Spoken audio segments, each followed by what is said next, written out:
Ahojte milí kamaráti, vítam vás pri mojom ďalšom videu.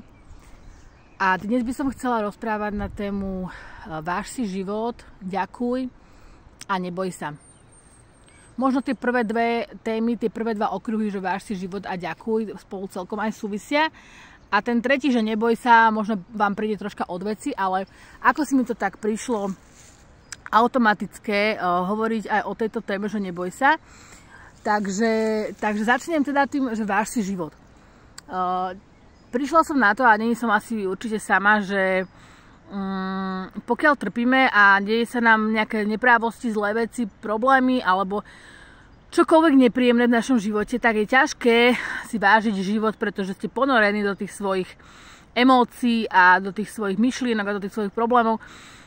A preto práve dnes chcem povedať, že aj keď vám bude veľmi zlé, alebo aj keď budete prechádzať ťažkosťami, tak práve to vážiť si život je také kľúčové k tomu, aby sme postupom času, keď budeme za všetko akoby ďakovať, vlastne tou vďačnosťou vyjadrime aj to, že si vážime život, tak vlastne to váženie si života a tá vďačnosť v nás časom zasejú v nás také semienka takej nádeje, takej dôvery, takého spočinutia, proste takého oddychu.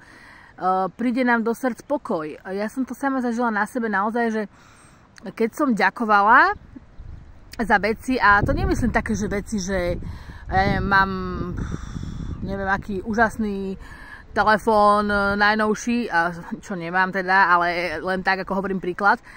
A nie, ja som proste ďakovala za veci, že aj teraz ďakujem veľakrát, keď si začínam uvedomovať, že bože, aká som nevďačná, že koľko ľudí na svete trpí, prenasledovaní sú vojny, hlad a ja neviem čo, a ja sa tu trápim nad blbostiami, tak vtedy začnem tak ďakovať, že Pane Bože, no ja ti ďakujem naozaj za to, že mám čo jesť, že mám kde bývať, že mám, keď sa tak pozerám na moje dve zdravé deti, toľkokrát si hovorím, aj keď ma nahnevajú alebo tak si poviem, že čo by rodičia alebo teda iní ľudia za to dali, ktorí nemôžu mať deti, čo by dali za to, keby mohli sa možno trápiť práve nad neposlušnosťou svojich detí, hej.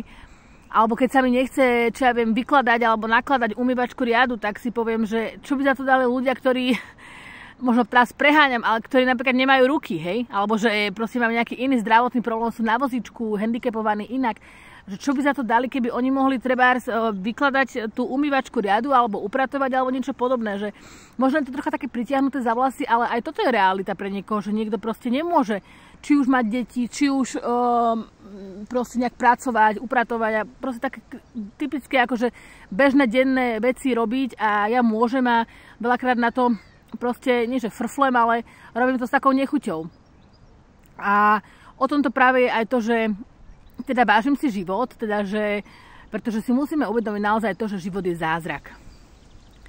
No povedzte, keď splynú spolu dve bunky, dve malé bunky také mikroskopické, že proste no zázrak a vznikne z toho proste človek. Že to je také úžasné tajomstvo života, proste, že splynú spolu dve bunky a Boh proste vdýchne tomuto stvoreniu novému život a proste od začiatku tento malý človečik nasáva všetko z matkinho tela a jej pocity, lásku, ale aj stres, aj všetko ostatné a proste žije s ňou 9 mesiacov, potom sa narodí na tento svet a vyvíja sa proste, tí, ktorí máte možno aj deti, alebo nemusí to byť deti, ale ak máte aj psíka, alebo mačku, alebo čokoľvek, tak vidíte od toho detstva tých tvorov, že ako nádherne sa vyvíjajú, rastú a proste, že aký je to naozaj zázrak ten život, že zázrak života je proste nekonečný, neuveriteľný.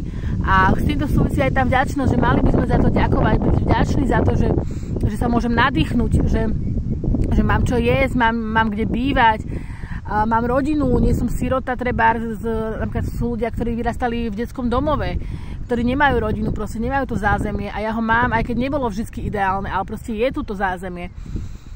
Mám ľudí, ktorým na mne záleží, ktorí ma majú radi a proste toľko vecí, za ktoré môžem ďakovať a hlavne si to uvedomujme momentálne, keď je takáto situácia vo svete, že sú vojny už pomaly úplne všade a ja nechcem zachádzať úplne do extrémov, ale v nejakej Afrike, Ázii alebo v Južnej Amerike koľkokrát, že fakt, že tí ľudia možno nemajú čo jesť, malé deti musia pracovať a fakt je to akože veľmi také, že my si to neuvedomujeme, čo oni prežívajú. Čiže toto by som povedala k tomu, že vážme si život, lebo je to zázrak a ďakujeme za úplne všetko, za každú. Ja som koľkokrát ďakovala za to, že Pane Bože, ďakujem Ti, že mám 2 ruky, 2 nohy, 2 oči, že vidím, že cítim, že proste, že môžem behať, mám zdravé nohy. Naozaj za všetko treba ďakovať. Netreba to brať ako samozrejmosť, pretože nie je to samozrejmosť. Naozaj život nie je samozrejmosť. Kedykoľvek nám môže byť odňatý. Bol nám darovaný tento život a my nie sme nad ním páni. Proste my nerozhodujeme, kedy odídeme my alebo ktokoľvek iný z tohto sveta, o tom rozhoduje Boh a tak je to správne. Ďalej, posledné, čo by som teda chcela tak podotknúť je, že teda nebojme sa. V Biblii je napísané 365 krát nebojte sa. Alebo neboj sa, len ver. Ale väčšinou nebojte sa. Čo to znamená? Že na každý jeden deň máme výrok nebojte sa, neboj sa. Ja som kedysi žila, keď som začala mať psychické ťažkosti, tak som žila teda veľa rokov v strachu. A ja som sa bála, ale úplne už všetkého, ozaj, že to, čo bolo, to, čo bude, to, čo príde, čo ak, čo keby, naozaj takých vecí, že proste, že už úplných proste takých ako by som povedala, hlúpostí som sa bála, že to až nebolo fakt už ako racionálne, hej. Že už také paniky som koľkokrát mala.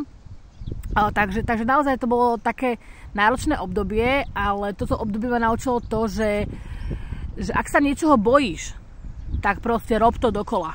Normálne rob to dokola. Proste keď sa niečoho bojíš, tak proste sa zdvihni, usmievaj sa, premôž sa a proste rob to dokola. Čoho sa bojíš, to stále rob. Pretože odvaha není nemať strach, ale odvaha je ísť a strach prekonať. Ísť do toho napriek tomu, že sa bojím. To je odvaha. Nie, to není také odvážne, keď nemám strach ísť do toho. Čo je na tom odvážne? To je normálne, že keď sa nebojím, tak jasné, že idem do toho, nie? Ale keď sa bojím a napriek tomu idem do toho, to je odvaha. Takže miláčikovia moji, toto by som tak zdôraznila, že ak sa bojíš, rob to dokola, naozaj. Toto je pre mňa je to cesta. Ja som si to na sebe odskúšala, že pre mňa osobne, možno pre niekoho to nebude platiť, ja neviem, ale pre mňa osobne to platí, že ak sa bojíš, rob to. Nevzdávaj sa, usmievaj sa a rob to.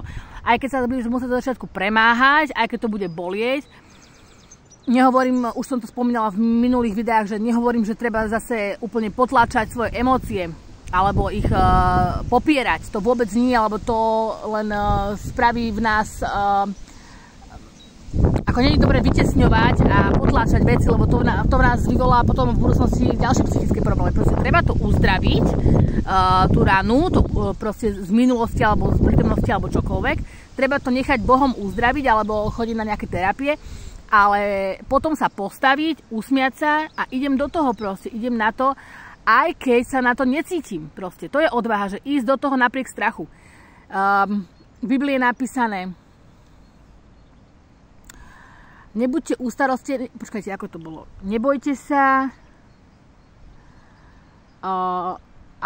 nebojte sa, ale vo všetkom vzdávajte Bohu vďaky a Boh pokoja, ktorý prevyšuje každú chápavosť, naplní vaše srdcia a mysle v Kristovi. To znamená vzdávať vďaky Bohu za to, čo mám, nebáť sa a ten pokoj Boží, ktorý prevyšuje každú chápavosť, naplní vaše srdcia v Kristovi. A to je naozaj pravda. Že ak budete vzdávať vďaky, ďakovať za veci, aj prosiť, aj chváliť Boha, aj ľutovať hriechy, aj čokoľvek, proste rozprávať sa s Bohom, tak naozaj ten pokoj a tá radosť a to také naplnenie zo života príde. Neviem, či príde dnes, či príde zajtra, či príde o mesiac, o rok. Proste treba byť vytrvalý, no. A naozaj vydržať aj v tých problémoch. A viem, že niekedy je to náročné, ale priatelia moji, oplatí sa to.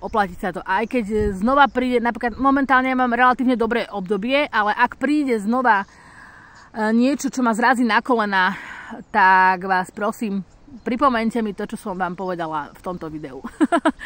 Ahojte.